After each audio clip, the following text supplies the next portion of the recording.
Hello guys! Welcome to my channel,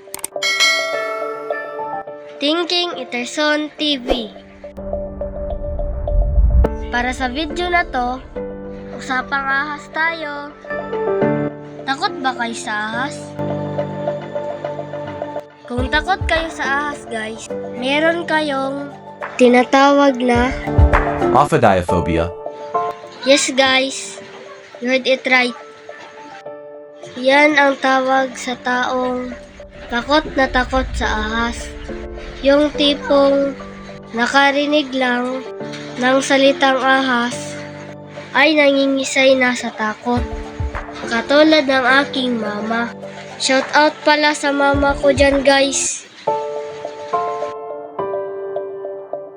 Alam nyo bang may iba't ibang uri ng ahas? At sa sobrang dami nito, umaabot ito ng 4,038 species.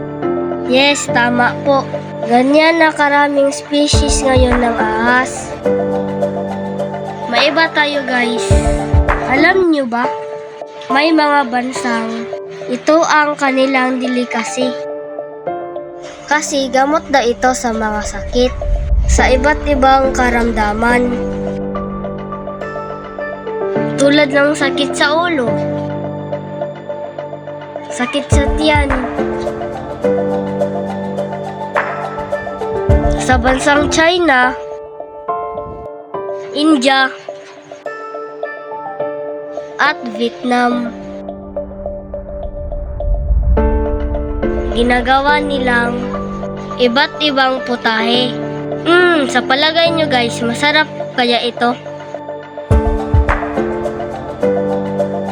Kayo guys, gusto nyo bang kumain ng ahas? Comment nyo naman. Bago tayo pumunta sa last part, paki-like naman kung nagustuhan ninyo ang video na ito. At paki-subscribe na rin sa ating channel.